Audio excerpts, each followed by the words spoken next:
And schools across Toronto will be closed as of tomorrow. The decision coming from Toronto Public Health just one day after Peel made the same bold call. Though a third closure of schools with yet another move to online learning in Ontario's largest city will further affect hundreds of thousands of families. Tonight we begin with reaction from parents who learned the news just as they were picking up their children. It's pretty last minute and I work from home, so I don't know how I'm going to deal with two kids. It's just going to be another hassle trying to figure it out. To have less than 24 hours notice to get your affairs in order. They never really gave enough time for working parents. It's a good thing that they're shutting down now. So it's a pragmatic decision, yeah.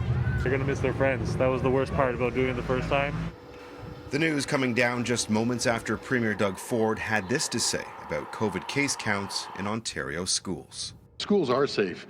Folks, across the province, we're looking at 98.5%, almost 99% of the schools are currently open. 99.88% of students do not have active cases. Though it's a much different picture in the country's largest city. Toronto's public and Catholic boards began the day with 31 combined school closures, 970 cases among students, and another 197 cases among staff.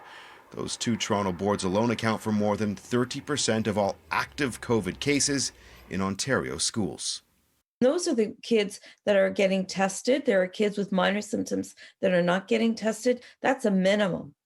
Dr. Anna Banerjee and other medical experts are concerned that politics are factoring into the messaging and decision-making when it comes to COVID closures. Yesterday, Peel's medical officer of health was the first to issue a Section 22 order, leading to the closure of schools in that region, while the provincial government remained adamant that classrooms should stay open. Many members of our political leadership share the same goals that we do. It really has always just been a challenge of navigating differences of opinion as to how to approach that. Under the Health Protection Act, a medical officer can close schools. With Toronto following Peel and exercising their powers today, in-person learning in the big city will remain off limits until at least April 18th, which brings us to the end of the upcoming week-long break. Toronto Public Health noting in its release today that an extension of this order may be considered based on COVID-19 epidemiological data from Toronto. Multiple doctors tell CityNews they're now seeing parents who have younger children arrive in hospitals with serious COVID symptoms, and that a longer closure of schools in hot zones is in order.